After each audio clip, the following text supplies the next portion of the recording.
Hello, this is Mr. Jones. We're going to be starting our unit on right triangle trigonometry, and this is just an introduction to that. So here I have a triangle. It's a right triangle, so this would be 90 degrees. And we have two unknown sides. We only know the hypotenuse is 15 units. So we normally wouldn't be able to solve this because there's only one known side. We learned early in the beginning of the year Pythagorean theorem. If I know two sides, I could find the third one using a squared plus b squared equals c squared. Well, this past unit we were introduced to similar triangles. So if I did have a similar triangle to that next to it, and I knew the values of that, and I knew they were similar, I can use this triangle to set up ratios to solve for x and y. So I can solve for a triangle only knowing one side if I have another triangle in which I can compare it to that's similar to it. So here I'd be able to set up proportions. 4 over x equals 5 over 15. And I'd be able to solve for x with that, and I would get x is 12. And then I could find y by doing the same thing. I could do 3 over y equals 5 over 15, and I could use that proportion, I could solve it, and I could find out that y is 9. But in the real world, we have a triangle. I'm not going to always have a similar one next to it to compare it to. So it would be real nice if we had a book that had all these right triangles, every right triangle that existed in that book that I could open it up to. And actually, when I was in high school, we did have a chart that had not every single one, but most. It went just by 1 degrees. So it looked something like this. So we have a 90-degree triangle, and then this is a second angle. So we know one angle is 90, and then here's a second one. I want to focus on the bottom right here. This angle is 60 degrees. I covered this second column. We have radians. That's another way to measure angles, and we'll be introduced to that a little bit later this year. Radians, but for right now we're just going to concentrate on degrees. So if I have a 90-degree right triangle, and then there's another angle at 60, this is a ratio. It's telling me that one of my sides is 0.86, or that could be 86.6% of a second side. So that's my ratio. And then this one, cosine, it tells me that a particular side is 0.5 of another side. So I have a side that's half of a second side. And then this one says that one side is 1.7321 times that of another side. Now we're going to learn what sides, each of these are a different combination of sides. Triangles have 3 sides. So sine is talking about 2 sides of that triangle. Cosine's a different 2 sides. And tangent's a third 2 sides. Over here I have 30 degrees highlighted because in a triangle, if I have a 90-degree right triangle, one angle 60, the other one has to be 30. So this one is complementary to 60. Whenever I have complementary angles, and that's the only one I'm showing in here is the 30 and the 60. I have 50 up here. If I would have went down to 40, you would have seen the same thing. But you notice that the sine, this would normally be, so my sine is my first column, and that one's 0.8660, and then my cosine is 0.5. Well, when I go to 30, the other angle in that same triangle, I have 0.5 for sine and 0.8660 for cosine. They switched places. And we'll see that's going to be helpful to remember that later on when we start talking about those triangles. So the first thing we notice is that these ratios, we were looking at them as fractions, but now they're in decimals. So let's take a look at how we should understand that. So here I have a fraction, 3 over 6.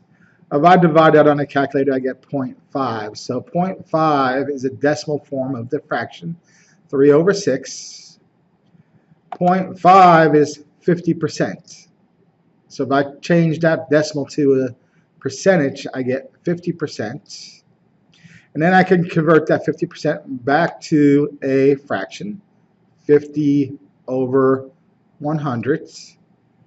And then I could even move the decimal over 2 times and get it back to 0.5.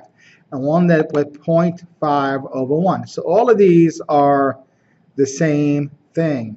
But I want to concentrate on 0.5 over 1. Because when we look up that trig table, it's not available to us in the back of the books anymore.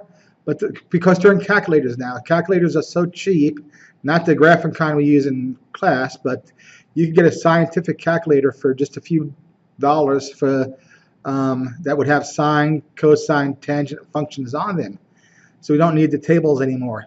So when you put sine or cosine 60 degrees, it's going to give you 0.5. And we're going to want to set that up as a fraction. So we want to change it from 0.5 to 0.5 over 1. So here I have 17 over 23 equals 0.73913. So your calculator, you wouldn't see the fraction. When you put sine in there, if it gives you this, you're not going to see the fraction. You're just going to see the decimal. And we're going to want to put that over 1. Remember, this is the same thing as just a decimal. So when you see it on your calculator, you're going to just get that 0.73913. All right, I already have some questions here that I want you to answer. And I didn't talk about this well enough, but here I have my decimal at the 5 places. And that's what I want in this answer here. So you're going to just, I'm telling you the answer already. You're going to put 5. When it says in trig, when you're working with ratios in the decimal form, always round to 5 decimal places during your work. Now, if your answer happens to be a trig ratio, if that's your answer, in some cases it will be, depending on the question, you could just give that to me by rounding it to 4 decimal places. So round to 4 decimal places if your ratio is your answer. And now this one I'm not going to tell you because I did mention it above. In trig, to go from a decimal to a fraction, place your decimal over what number did I say we want to put it over? So look above and you'll see that on the right side of those fractions. So answer those questions in the right of this box, and then the video will continue. So let's talk about a little bit more about our right triangles. So here I have it's not a right triangle, this is actually an equilateral triangle. And each side is 1 unit. But I'm going to cut this triangle in half. So I'm going to draw a line straight down. And then I'm going to get rid of this other half. So this was 1 unit. And this down here was 1 unit, but now I cut it in half. So now we have 0.5 units here, because this whole thing used to be 1 unit. So when I cut in half, I get 0.5 units. This is still 1 unit. So if I do a Pythagorean theorem, I could get this as 0.660 units. So I want you to remember that. And let's go to the next slide. So here I have the same triangle. And I want to talk about our ratios. So we have 2 angles besides the 90-degree angle. I have a 60-degree angle and a 30-degree angle. So here I want to talk about it from the perspective of the 60-degree angle. So pretend you're standing on a 60-degree angle. I want to make a ratio of 2 sides. I want to use 2 to 3 sides to make a ratio. But I need to know what 2 sides I'm talking about. So from this 60-degree angle, the first thing I want to locate is the hypotenuse, because that's going to be the same on every single triangle. It's across from the right angle. So there is my hypotenuse. That will always be the hypotenuse. So always locate that first.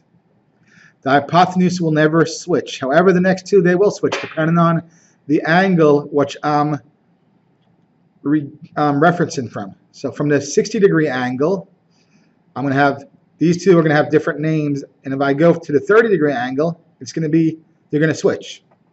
So from the 60-degree angle, this side right here is adjacent to this 60-degree angle. So I'm going to name that adjacent. So now I have adjacent and I have hypotenuse. Hypotenuse is always the one on the diagonal. It's always across from the right angle. Adjacent will switch depending on what angle I'm referencing it from. So right now I'm referencing it from the 60-degree angle, so it's adjacent. It's touching my 60-degree angle. This side over here, that's 0.8660 units. It's not touching my 60-degree angle. It's going from the 90-degree angle to the 30-degree angle. It's from the 60-degree angle, it's the opposite side. So I'm going to name this side my opposite side. All right, so I have my hypotenuse, my opposite side, my adjacent side. The adjacent side touches the 60-degree angle. The opposite side does not. It's opposite the 60-degree angle. The hypotenuse is always across from the right angle. So let's take a look at whether if I was standing on the 30-degree angle, if I was referencing it from the 30-degree angle, how would it now look? Well, my hypotenuse doesn't change. That's still going to be the hypotenuse. It's across from the right angle. However, this 0.5 unit side is no longer adjacent to the angle I'm talking about. I'm talking about the 30-degree angle. So now this becomes my adjacent. So this side is my adjacent. And now the 0.5 is my opposite. This is real critical for this unit. We can't do anything without knowing these labels really, really well. Adjacent touches the angle I'm referencing it from. Remember that on that table, I pointed out that cosine and sine switched. Cosine and sine switched, but they were the same values with 60 degrees and 30 degrees because of my ratios. So let's look at some of those ratios now and see how that works. All right, so from my 60-degree angle, again, I'm going to label my sides. My adjacent side touches my 60-degree angle. Hypotenuse is always across from the right angle. Opposite is opposite the angle I'm referencing it from. So the first thing I want to do is talk about the sine function. So sine of 60 degrees, because I know I got to tell me the 60 degrees tells me what angle I'm looking at it from. So from this angle, sine is opposite over hypotenuse, and it will be the same for even a 30-degree angle. It's going to be the opposite, but the opposite would be my adjacent side. From the 30-degree angle, this is the opposite. But from the 60-degree angle, my opposite is this one here, 0.8660. And the hypotenuse. So from that, I'm going to set up my function. Sine 60 degrees. The value of my opposite is 0.8660 over 1. So sine 60 equals 0.8660 over 1. This is extremely important that sine is opposite over hypotenuse. Sine opposite over hypotenuse, and then whatever my values would be on the opposite of the hypotenuse would make my ratio. My ratio is 0.8660 over 1. If you put sine 60 in your calculator, that's what you're going to get, that decimal. Alright, so now I'm going to go to my cosine function. So here I have the 60-degree angle. And let me put my labels down again. Cosine is adjacent over hypotenuse. So from this 60-degree angle, my adjacent is the red. It's attached to the 60-degree angle. Hypotenuse is my blue, so 0.5 over 1. Cosine, the ratio for cosine from my 60-degree angle, and 60 degrees is just a reference. It's telling me what angle am I looking from. 0.5 over 1. All right, we have one more function, and that's the tangent function. Actually, there's more, but for now, we're just going to do 3. So tangent is opposite over adjacent. So always it's going to be opposite over adjacent. And I get tangent 60 equals 0.8660 over 0.5. All right, so that is sine, cosine, and tangent. I want to go ahead and look at sine again, but this time I'm going to do it from the 30 degrees just so you can see the difference. So remember, when I did it from this 60-degree angle, we had opposite over hypotenuse, and we had the 0.8660. From the 60, it was 0.8660 was my opposite. But from the 30, 0.5 is my opposite. So now I'm going to get sine 30 is 0.5 over 1 unit. So 0.5 over 1 unit. All right. So there is our sine, cosine, tangent, and then just sine from the other angle. You could choose whatever angle you want when you're working on a problem. I chose to do most of them from the 60 degrees. You will always get the same answer because the ratios will be the same. It depends on what you're trying to find, which side of the triangle you're trying to find. And we'll get into working out some problems probably tomorrow. All right, so here's the way I was taught to remember the ratios of each of them.